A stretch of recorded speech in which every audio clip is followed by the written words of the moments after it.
दोस्तों, आज हम एक ऐसी सच्ची घटना के बारे में बात करेंगे जो इंसानियत को झकझोर देने वाली है। ये कहानी एक ऐसी बेटी की है जिसे उसके ही पिता ने 24 सालों तक एक बंद तहखाने में कैद करके रखा।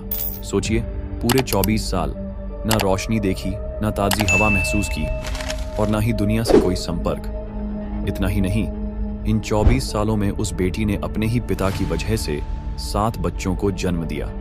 जी हाँ दोस्तों, एलिजाबेथ फ्रित्सल ने अपने ही जीवन के सबसे काले पलों में 7 बार मां बनने का बोझ उठाया, और यह सब कुछ हुआ उस जगह पर जहां कोई आवाज भी बाहर नहीं जाती थी। जिस इंसान पर सबसे ज्यादा भरोसा होना चाहिए था, उसी ने भरोसे को सबसे ज्यादा तोड़ा। यह कोई सामान्य अपराध नहीं था, यह वो हद थी जहां एक इंसान अपनी इंसानियत को खो बैठा था। जब यह घटना दुनिया के सामने आई तो हर देश में अखबारों की सुर्खियां बन गईं, और आज भी जब लोग इस सच्चाई को सुनते हैं तो रूह कांप जाती है। तो दोस्तों, वीडियो को शुरू करने से पहले चैनल को सब्सक्राइब जरूर करें, जो कि आपके लिए बिल्कुल मुफ्त है, लेकिन उसी से हमें बहुत हौसला मिलता है। तो चलिए वीडियो को करते हैं शुरू।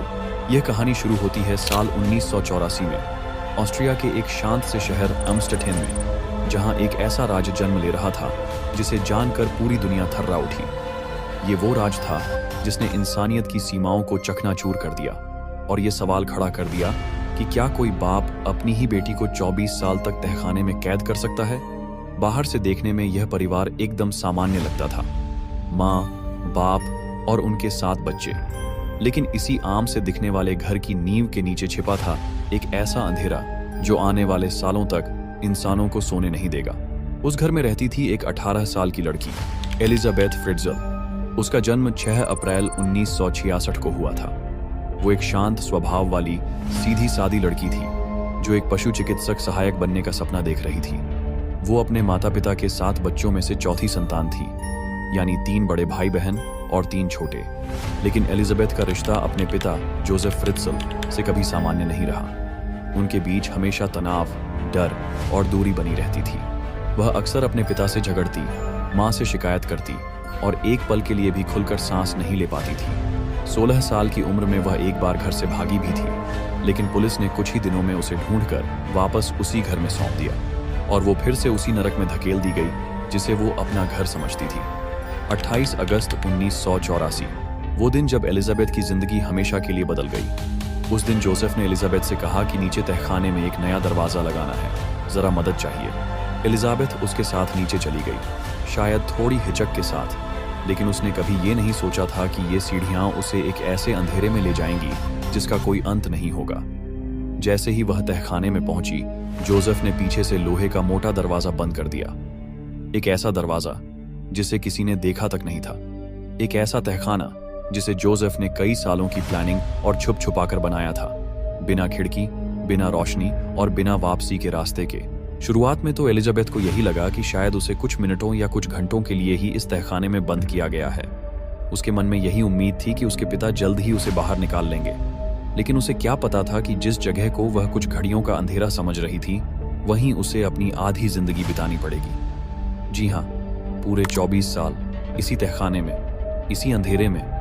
उसी पल से एलिजाबेथ की आजादी खत्म हो गई और वो बन गई अपने ही बाप की कैदी। उधर ऊपर घर में एलिजाबेथ की माँ रोजमेरी फ्रित्सल और बाकी परिवार वाले घबरा गए। किसी को समझ नहीं आया कि एलिजाबेथ बिना कुछ कहे कहाँ चली गई। जोसेफ ने बहुत शांत तरीके से पुलिस में रिपोर्ट लिखवाई और कहा, शायद वो किसी के साथ भाग गई है, पहले भी ऐसा कर चुकी है। कुछ दिन बाद जोसेफ ने पुलिस को एलिजाबेथ के नाम से एक चिट्ठी दी जिसमें लिखा था, मैं अपनी मर्जी से चली गई हूँ, मुझे ढूंढने की कोशिश मत करना। असल में यह चिट्ठी एलिजाबेथ ने डर और धमकी में जोसेफ के कहने पर लिखी थी।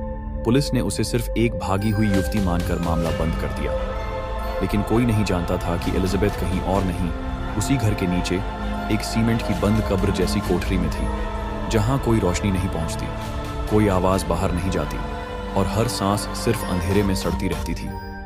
जोसेफ हर दिन नीचे आता था, लेकिन अब एक बाप नहीं, एक राक्षस बनकर। यहीं से शुरू हुआ 22 साल का वो नरक जिसने इंसानियत को झकझोर कर रख दिया। अब शुरू होती है वो रूह को हिला देने वाली सच्ची कहानी जो दुनिया के सबसे खौफनाक और अमानवीय अपराधों में गिनी जाती है। एक बाप ने जो किया, उसे सुनकर आत्मा कांप उठती है। एलिजाबेथ फ्रित्सल अब एक अंधेरी, दमघोंटू और सीलन भरी तहखाने में बंद थी। ये तहखाना उसी के घर के नीचे था जिसे उसके अपने पिता जोसेफ फ्रित्सल ने बेहद चालाकी से बनवाया था। कोई दरवाजा, कोई खिड़की नहीं, और आवाज तो जैसे जमीन में ही गुम हो जाती हो। और यहीं से शुरू होता है उस नरक का असली चेहरा। एलिजाबेथ के जीवन का अगला हिस्सा हर रोज तड़प से भरा था। उसी तहखाने में उसके पिता जोसेफ फ्रित्सल बार बार आता था और एलिजाबेथ के शरीर और आत्मा के साथ ऐसा व्यवहार करता था जो इंसानियत को शर्मसार कर दे। उसने उसे ये तक कह डाला, तू जितना जोर से चिल्ला सकती है चिल्ला ले, तेरी आवाज इन दीवारों से बाहर नहीं जाएगी। यहाँ सिर्फ मैं सुनता हूँ और मैं कुछ नहीं सुनना चाहता। एलिजाबेथ का पहला बच्चा उसी तहखाने में जन्मा। वह बच्चा बहुत बीमार था और जोसेफ फ्रित्सल ने ना तो कोई डॉक्टर बुलाया ना इलाज करवाया। बच्चा कुछ ही दिनों में मर गया। एलिजाबेथ अपनी गोद में अपने पहले नवजात को मरा हुआ देखती रही, लेकिन उसके आंसू तक किसी ने नहीं देखे। वह बच्चा और किसी का नहीं, इसी राक्षस जोसेफ फ्रित्सल का था। जोसेफ ने बिना किसी पछतावे के उस नन्हे शरीर को जला दिया या कहीं दफना दिया, किसी को नहीं पता। इसके बाद एलिजाबेथ ने और भी बच्चों को जन्म दिया, कुल 7, लेकिन उनमें से 3 को फ्रित्सल ने उसी तहखाने में रहने दिया और बाकियों को बहाने बनाकर ऊपर की दुनिया में छोड़ आया। जोसेफ फ्रित्सल ने अपने ही घर के दरवाजे के सामने एक एक कर 3 नवजात बच्चों को छोड़ा और अपने परिवार को बोला कि देखो, कोई अनाथ बच्चा छोड़ गया है। उसने एक झूठा पत्र भी एलिजाबेथ के नाम से लिखा, जिसमें लिखा था कि वो किसी धार्मिक समूह के साथ भाग गई है और अपने बच्चों की देखभाल नहीं कर सकती, इसलिए उन्हें घर वालों के पास भेज रही है। उसकी पत्नी रोजमेरी फ्रित्सल ने इन बच्चों को सच में अनाथ मानकर पाला पोसा। उन्हें कभी ये शक भी नहीं हुआ कि ये बच्चे उसी की बेटी और पति के हैं। 3 बच्चों के नाम थे, लीसा, मोनिका और अलेक्जेंडर। रोजमेरी को लगा कि वह किसी पर उपकार कर रही है, लेकिन असलियत ये थी कि वह अपनी ही नातिनों और नाती को पाल रही थी, बिना इस सच्चाई को जाने कि इन बच्चों का पिता उसका अपना पति है। बाकी 3 बच्चे, किर्स्टन, स्टेफान और फेलिक्स, उसी तहखाने में एलिजाबेथ के साथ पलते रहे। उन्हें कभी सूरज की रोशनी नहीं दिखी। उन्हें नहीं पता था कि बाहर की दुनिया कैसी होती है, सड़क क्या होती है, स्कूल क्या होता है, या हवा कैसी लगती है खुले आसमान के नीचे। वे दीवारों से घिरे डर और घुटन में बड़े होते गए। जोसेफ अक्सर तहखाने में आता, खाने पीने का सामान लाता और एलिजाबेथ को धमकाता। उसने इलेक्ट्रिक शॉक देने तक का इंतजाम किया था दरवाजे में, ताकि एलिजाबेथ या बच्चे भागने की कोशिश भी न करें। ये कहानी यहाँ तक पहुँचते पहुँचते इंसान की सहन शक्ति की सीमा को पार कर जाती है। जोसेफ फ्रित्सल ने एलिजाबेथ के जीवन को एक जिंदा कब्र में बदल दिया था, और इस सब के बीच ऊपर की दुनिया में उसकी पत्नी और बाकी बच्चे यही मानते रहे कि एलिजाबेथ कहीं भाग गई है, और जो भी बच्चे मिले हैं वो किसी अनाथ की औलाद हैं। 24 साल बीत चुके थे। 24 साल अंधेरे में, 24 साल घुटन, अत्याचार और हवस के नीचे दबे हुए। एलिजाबेथ अब 42 साल की हो चुकी थी। उसके 6 बच्चे, जो उसी के पिता जोसेफ फ्रित्सल के थे, अब उस नर्क के आदी हो चुके थे। लेकिन फिर एक दिन एक ऐसा मोड़ आया जिसने पूरी दुनिया को झकझोर दिया। साल था 2008।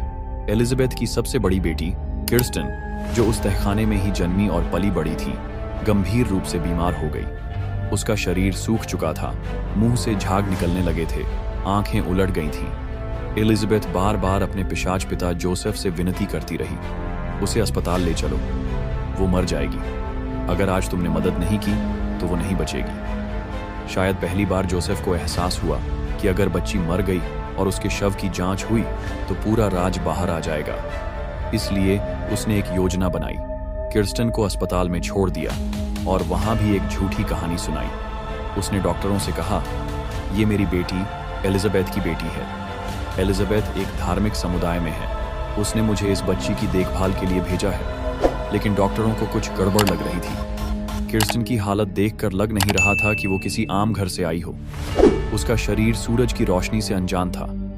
उसकी त्वचा सफेद नहीं, बीमार सुर्ख हो चुकी थी।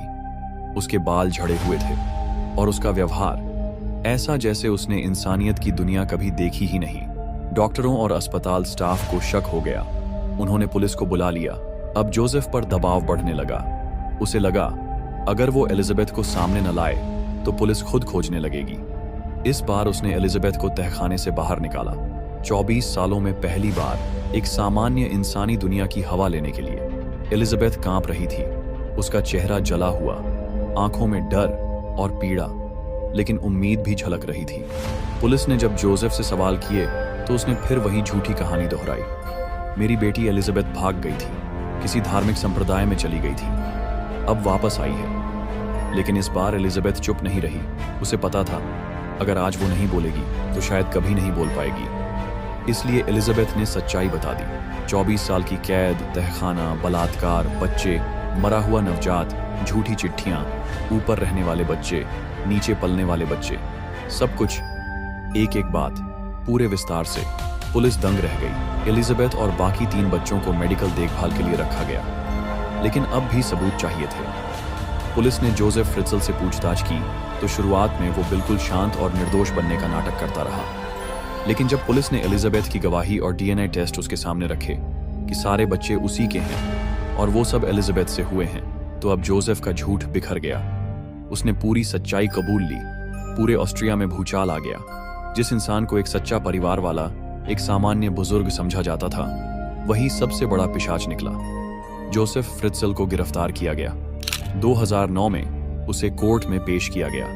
चार्ज थे अपनी ही बेटी को 24 साल तक कैद में रखना, बार बार हवस मिटाना, 7 बच्चों को पैदा करना, एक बच्चे को मरने देना, जबरदस्ती करना, डराना, यातना देना। डीएनए टेस्ट ने साफ कर दिया था हर बच्चा जोसेफ फ्रित्zel का ही था। अदालत में जब उसे सजा सुनाई गई तो वो आजन्म कारावास था। जोसेफ फ्रित्zel को एक ऐसे जेल में डाला गया जहां उसकी पहचान छुपाई गई, क्योंकि बाकी कैदी भी उसे मार देना चाहते थे। इस राक्षस की उम्र 2025 तक 90 साल का हो चुका है। अब ये नरक में जाने के लिए दिन गिन रहा है, लेकिन फिलहाल इसे उसी जेल में रखा गया है जहां बहुत से कैदी इसके साथ रहते हैं। एलिजाबेथ और उसके बच्चे आज भी दुनिया की नजरों से दूर हैं। उन्हें एक नए नाम, नई पहचान और सुरक्षित जगह दी गई है। एलिजाबेथ ने अपने जीवन में पहली बार स्वतंत्रता की हवा महसूस की, लेकिन क्या सच में कोई उस पीड़ा से उबर सकता है जो उसने भोगी? जोसेफ फ्रित्zel ने जो नर्क अपनी बेटी के लिए रचा था, वो आज भी इंसानियत पर एक धब्बा है और हम सबको याद दिलाता है, राक्षस सिर्फ कहानियों में नहीं होते, वो कभी कभी घरों के तहखानों में छुपे होते हैं। दोस्तों, आप लोगों ने इस वीडियो को अंत तक देखा, इसके लिए दिल से शुक्रिया। तो दोस्तों, अगर आपको यह वीडियो अच्छा लगा हो तो इसे सभी के साथ जरूर साझा करें, ताकि दुनिया को भी पता चल सके कि हमारे बीच ऐसे ऐसे राक्षस भी मौजूद हैं। तो दोस्तों, जाते समय चैनल को सब्सक्राइब जरूर करें। हम लोग फिर से एक नई वीडियो में मिलेंगे। तब तक के लिए नमस्कार और धन्यवाद।